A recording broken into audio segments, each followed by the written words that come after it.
¿Quién diría, no? Esperando el arribo de los 500 médicos cubanos, ¿no? Bueno, sí, por eso hay que a veces ser muy cuidadoso, ¿no es cierto?, en algunas de las afirmaciones que se lanzan así muy al voleo, ¿viste? Siempre la prudencia es importante en estos casos. Bienvenidos sean, creo que van a ayudar, vamos a necesitar mucha ayuda, así que es bueno que vengan, ¿no? Atilio, ¿cómo estás viendo la crisis que se está viviendo a partir del coronavirus? Hay una frase que recorre el mundo, si se quiere, un fantasma recorre el mundo, que es lo que viene va a ser muy diferente a lo que existe y que el mundo no va a volver a ser lo de antes. Eso es un poco lo que... Hay un consenso, pareciera ser, detrás de esa idea. Mira, sí, no hay la menor duda de eso. Yo creo que si algo, la primera víctima mortal de este coronavirus ha sido el modelo neoliberal y el consenso de Washington y toda esa retórica y esas políticas que prevalecieron casi sin contrapeso durante medio siglo, ¿verdad? Desde finales de la década de los 70, cuando se produce el fin del ciclo keynesiano, en donde prácticamente la buena gobernanza macroeconómico era equivalente a seguir los manuales básicos del pensamiento neoliberal y del consenso de Washington. Eso se acabó absolutamente, está muerto, sepultado, no puede volver a la vida nunca más. Así que vamos a otra cosa. Lo que pasa es que saber cómo va a ser eso y va a depender de la profundidad de la crisis y cómo se sale. Atilio, ¿y qué estás viendo que aparezca o emerja como novedad o como respuesta a esa situación o a esa desaparición? Bueno, como cambio muy significativo, Raúl, el hecho de que se revaloriza, pero así infinitamente, el papel fundamental que el Estado tiene que tener en la vida económica y social, que antes era, cuando vos decías esto, era poco menos que una mala palabra. Exacto. Y hoy en día, escuchame, estuve mirando el New York Times recién, ¿no es cierto?, para ver el tema del colapso de la industria de la aeronavegación en Estados Unidos, pero monstruoso. Y bueno, y están los tipos pensando de que para empezar a reparar los daños hasta ahora, y dicen que va a haber más todavía a medida que avance la epidemia, se necesitan $2 billones para mantener a las principales aerolíneas a flote. Sí. ¿Y de dónde va a salir eso? Digo, ¿de dónde van a salir esos dólares? Evidentemente Estados Unidos, que siempre se ha resistido, los gobiernos todos, a avanzar en una reforma tributaria para poner fin a uno de los sistemas más injustos de tributación del mundo, que es el de Estados Unidos, donde paga mucho más un empleado que trabaja, digamos, por horas que lo que paga un magnate. Bueno, y si no, esas industrias se funden. Pues es que, por ejemplo, me enteré ahora, dicen, bueno, pero los aviones los estacionan. Pero un avión estacionado, tenés que ponerlo en marcha todos los días. Y tenés centenares de aviones estacionados en los Estados Unidos. Tenés que hacerlos rodar, porque si no los neumáticos se deforman. Es decir, tenés toda una cantidad impresionante de gastos que va a haber que hacer sin que haya ningún ingreso, porque cada vez la gente vuela menos. Hoy lo dice el New York Times de vuelta hoy. El último vuelo a Los Ángeles, o el primero de la mañana de ayer, tenía 6 pasajeros, Nueva York, Los Ángeles, cuando normalmente una ruta que tenés casi siempre sobrevendido la capacidad del avión. Entonces la crisis es enorme, y esto, bueno, deja los mecanismos del mercado totalmente despreciados. Si tengo un minuto para darte otro ejemplo, en Estados Unidos, por ejemplo, calculan más o menos 4.000 millones de máscaras, de mascarillas, de barbijos. ¿4.000 millones? Sí, es un cálculo que hizo el Instituto Nacional de la Salud allá. Y en este momento el depósito tienen más o menos 40 millones. Digo, y entonces el articulista dice, pero ¿y por qué?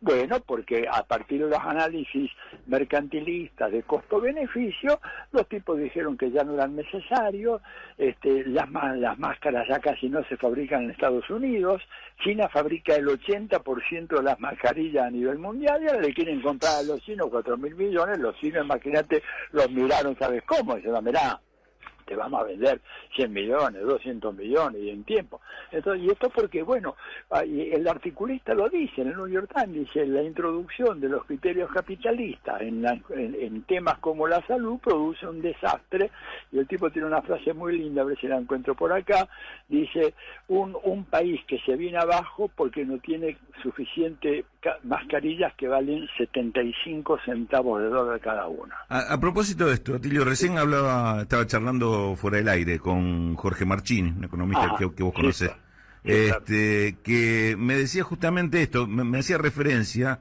a que esta crisis en particular, la diferencia de otras crisis anteriores, lo que tiene es que también empieza a modificar las estructuras de producción, es decir, dice se parece más a una crisis de guerra cuando tenés que agarrar toda la industria metalúrgica o la industria automovilística a producir tanques o cambiarle el destino. Acá también se va a producir mucho de eso, de cambio de rubro violento y obligado por las circunstancias, que eso también se puede derivar en un cambio económico muy profundo, ¿no? No es simplemente una crisis de demanda porque la gente no puede salir a consumir.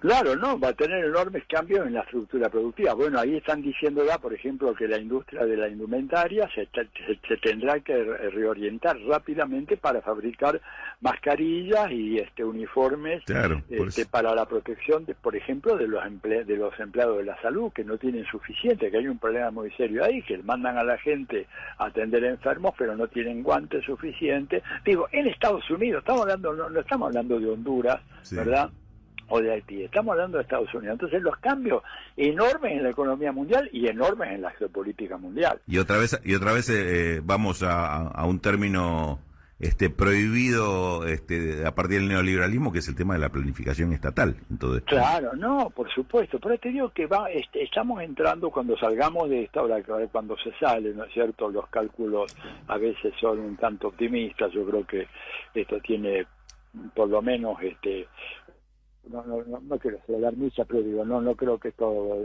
se termine todo en Semana Santa y después, creo que va a durar bastante más.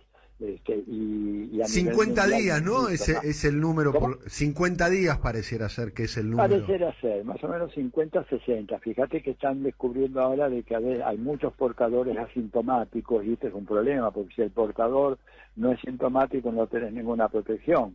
Es decir, lo más grave es eso en este momento. Están detectando que un problema que puede haber con la epidemia es que haya muchos portadores asintomáticos y que por lo tanto contagien gente. O sea, creo que va para largo, pero sí los cambios son irreversibles. Esto es como la Gran Depresión de 1930. En Estados Unidos, por ejemplo, no había una oficina de impuestos internos. Y cuando la quiso hacer Roosevelt, lo acusaron de comunista, de estar confiscando la propiedad de los americanos, igual que Lenin había hecho en Rusia. Textual el argumento, ¿verdad? Uh-huh. Y esto llegó hasta la Corte Suprema de Estados Unidos. Y finalmente la Corte Suprema dio la sentencia a favor de Roosevelt, y ahí apareció lo que sería entre nosotros la AFIP, que hasta el año 30 en Estados Unidos no existía. Bueno, los cambios que se vienen ahora van a ser de igual y mayor profundidad, porque además se produce un cambio muy significativo en la arena geopolítica internacional. O sea, hoy en día el prestigio internacional de China y la solvencia económica de China, digamos, deja eclipsado por completo a los Estados Unidos, y esto los principales analistas americanos lo ven muy bien, igual que Rusia. Entonces ya sí ahora tenés un sistema mucho más balanceado, un policentrismo mucho más real, en donde, bueno, se abren posibilidades interesantes para países de la periferia como la Argentina, porque una cosa es tener que luchar en un sistema internacional donde tenés un solo que manda y que es el que emite las órdenes, y ahora va a haber un sistema mucho más equilibrado, y eso es bueno. Estamos hablando con Atilio Borón. ¿Cómo es el capítulo Argentina? Hoy se conoció la 7ª víctima fatal. Estamos hablando de todavía el fuerte del coronavirus en toda su expansión todavía no se está viviendo. Todo indicaría que llegaría en 2 semanas, en 3 semanas, el pico, digamos. La parte alta de la curva, como dicen. La parte alta de la curva, para luego buscar amesetarla. ¿Cómo estás viendo el comportamiento del Estado, el comportamiento de la sociedad, los factores de poder que seguramente están tensionando? Mira, el Estado ha actuado muy bien, hay un reconocimiento internacional acerca de las medidas muy rápidas que tomó el gobierno argentino por contraposición a otros gobiernos que realmente se han quedado dormidos o que han tomado algunas medidas muy tibias y que no han logrado imponer este tema del aislamiento, que es absolutamente fundamental para prevenir el contagio. Entonces yo creo que estuvo muy clara la decisión del gobierno, estuvo bien, hay que ver cómo se implementa, es muy difícil, ¿verdad? Porque acá viene la parte de la sociedad. Mucha gente piensa que todo esto es innecesario, que no hay por qué hacerlo, te dicen, mirá, en Brasil la gente sale, hace lo que quiere, ¿verdad? Eso ya no es más cierto, porque en Brasil ahora los gobiernos estaduales empezaron a imponer restricciones muy serias, no así el gobierno federal. Creo que hay que hacer una campaña permanente de educación, acá ustedes los medios son muy importantes, ¿verdad?, para educar a la gente, que tienen que bancársela los que puedan, porque además hay gente que no puede estar en sus casas, que tienen viviendas muy reducidas o en condiciones desastrosas, entonces ahí tiene que estar la mano del Estado para ayudar, para contener, para crear condiciones, para evitar precisamente la propagación de la pandemia. Acá en Argentina, como ustedes bien dicen, se espera el pico máximo dentro de 2 o 3 semanas. Vamos a ver que también estamos preparados. El tema de los recursos, digamos, y de las mascarillas y los guantes y los uniformes es un tema muy importante, lo mismo que el tema de los aparatos, los ventiladores, ¿no es cierto?, o los respiradores artificiales, que ese es un problema muy serio, y que ojalá tengamos, digamos, un amesetamiento lo más rápido posible una vez que se produzca el pico de la infección, para evitar atestar a los hospitales y que se vean desbordados. Vamos a ver, tenemos un momento muy delicado por delante todavía, venimos bien con estas medidas que se han venido tomando, pero realmente todavía lo peor no ha llegado, ¿no? Atilio, un abrazo muy grande, gracias. Otro para los dos. Chao, gracias. Chao. Atilio Borón, conversando con nosotros, sociólogo y politólogo. Un mundo nuevo. La verdad, no sabemos cuál va a ser las condiciones de ese mundo, ¿no? Imaginamos. Lo que está claro es que aquellos liberales, los estalinistas de mercado, los ortodoxos, hoy están mirando el piso. Hoy ni siquiera, hasta en términos mediáticos, ni siquiera les da como para levantar la mirada del piso y mirarte a los ojos. Están pidiendo a gritos la maquinita, están pidiendo a gritos la expansión fiscal. Se transformaron todos en keynesianos de un día para el otro y descubrieron un montón de cuestiones. Ahora, por ejemplo, yo estoy viendo que hay muchos comunicadores sociales que descubrieron el hacinamiento. Sí, los comunicadores, digamos, los ortodoxos esos directamente desaparecieron, pues ni siquiera sabían Claro. cómo justificar. Claro. ¿Por qué la maquinita y por qué la emergencia es distinto a la Ahora descubren el incendio. Además la frase es, hay que apagar el incendio. Claro. Hay que apagar el incendio. Ahora hay que apagar el incendio y después vemos.